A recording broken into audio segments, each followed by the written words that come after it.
Porque você falou que você gosta de escrever. Adoro. Né? E tem um material novo aí, um livro novo, né? Livro papel mesmo. Livro, sim, lancei no ano passado. Coloca na tela, produção. Ficou bonito o livro. Eu confesso, Bela, não li ainda, mas a capa é linda.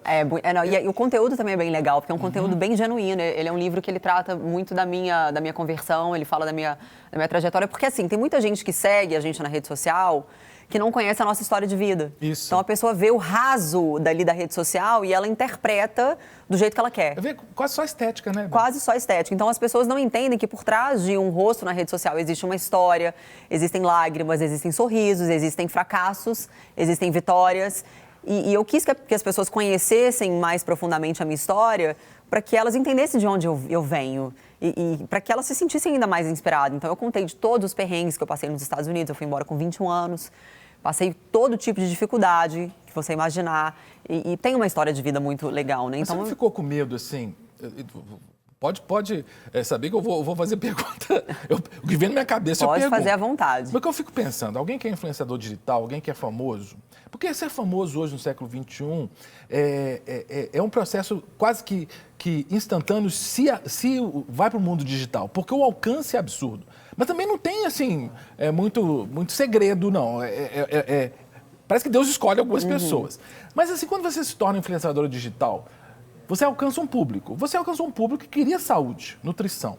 Será que não queimou um pouco o filme falar que você é crente, não, Bela? Então, isso que foi muito legal, assim, é muito legal você fazer essa pergunta, porque eu sempre quis falar muito sobre isso.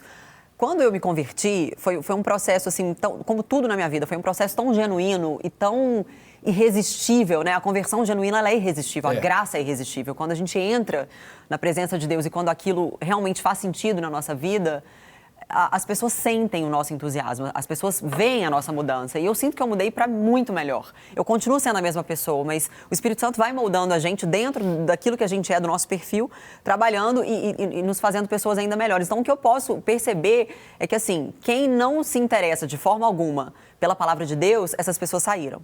Mas talvez, no meio do caminho, elas sentiram a necessidade de ouvir de Deus, elas voltaram. Interessante. Outras não. A maioria ficou. Eu sinto esse feedback. E a maioria percebeu que a sede que elas tinham era a mesma da minha e que elas não sabiam de onde beber a água. Eu também não sabia, até o dia que eu encontrei a fonte. Que loucura isso. Né? Eu era muito, em alguns aspectos, não todos, aquela mulher samaritana que estava ali perto do poço. Talvez já conversando face a face com Jesus, sem saber que ele estava ali comigo e sem saber que ele era a fonte. Então, no dia que eu encontrei que eu bebi dessa água e as pessoas puderam perceber, foi transformador na minha vida. E o mais legal, eu não deixei de ser quem eu sou. Eu sou eu mesma, só que melhor. É a Bela Falcone. Só que melhor. Exato. Faz quanto tempo que você teve seu encontro com Jesus? 3 anos e meio. Uau! Não tem, relativamente pouco tempo. Eu digo assim, ele já estava comigo desde sempre.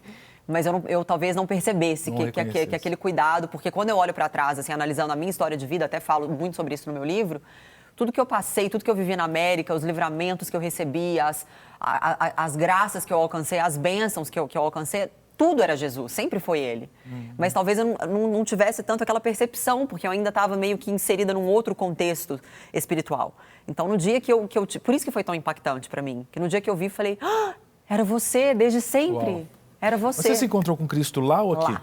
Lá. E eu tenho 2 histórias muito interessantes para compartilhar. A primeira delas foi em 2007, eu ainda não conhecia. Eu conhecia, assim, minha mãe sempre falou de Jesus para mim. Minha mãe, não é que eu não conhecia, eu conhecia de ouvir falar. Isso. Mas minha mãe nunca impôs religião na nossa casa, né? Eu venho de família católica, mas nunca houve essa imposição. Você tem que ir à igreja. À missa. Nunca houve isso. Então, a gente sempre teve muita liberdade de buscar. E eu sempre com essa sede curiosa. E em 2007, eu estava lá em Orlando já, e eu cheguei nos Estados Unidos com uma condição financeira extremamente limitada. Meu dinheiro acabou em uma semana. E eu fiquei, assim, vivendo uma vida bastante restrita. A minha casa era toda mobiliada com móveis do lixo, que eu achava no lixo. Sério? Era. Uau! Que eu achava no lixo. Eu me alimentava super mal, porque eu não tinha grana para comprar. Mas você foi como intercambista? Em princípio, eu fui como alguém que queria estudar, fazer turismo, mas também queria estudar, sim. Então virei Muitos jovens fazem isso.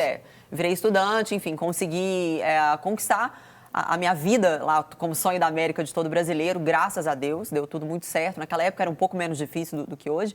Mas, enfim, e quando eu tive esse primeiro encontro que eu não sabia o que estava acontecendo, eu lembro que eu me ajoelhei, estava tendo época de furacão, era aquelas tempestades, árvore caindo no meu condomínio, enfim, uma loucura. Eu não tinha internet, não tinha computador, não tinha celular naquela época, não tinha essa coisa de WhatsApp.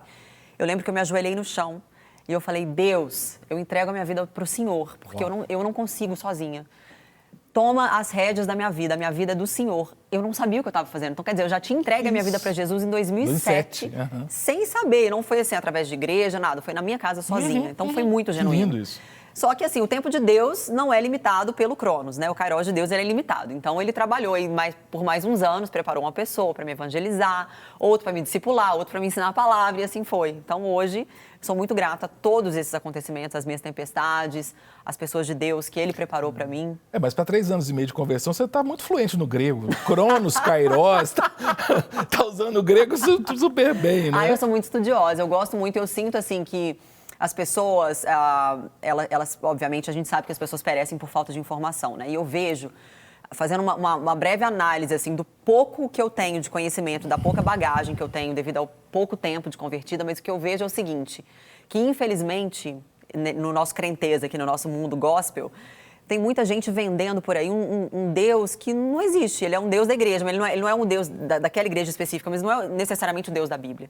E as pessoas precisam ler mais a palavra para entender quem é esse Deus. Então as pessoas vão muito atrás de milagre, de profecia, de revelação, de cura, de libertação, mas elas não querem saber quem é o Deus que está fazendo tudo isso. Relacionamento, né? Não sabem, não querem ler, não querem entender a história. Então, assim, a gente precisa, eu me sinto muito... talvez responsável, tendo uma voz, né, tendo exposição na rede social e sendo cristã, eu me sinto muito responsável por incentivar as pessoas, encorajar, vai ler a palavra, vai estudar, vai contextualizar isso historicamente, vai entender o que aconteceu naquela época, porque as pessoas, a religiosidade, eu acho que nasce muito dessa falta de informação também, porque elas querem contextualizar uma coisa que aconteceu lá no Antigo Testamento, no mundo atual. Que loucura. Vai ter um confronto, não vai dar certo, aí que a pessoa vai se revoltar contra Deus ou contra os próprios irmãos da igreja e vai gerar divisão. Então, assim, eu vejo que a gente está vivendo um momento, talvez o melhor momento que o mundo já viveu, que é o momento da era digital, que a informação flui assim. Então, as pessoas de Deus precisam usar disso ao favor de todos e não ao benefício próprio. Não quer ficar um segundo por fora da nossa programação? Agora você pode nos acompanhar através das plataformas digitais. Não perca tempo, acesse, curta e siga-nos. Fique por dentro de tudo que acontece por aqui. Rede Super, inspirando você.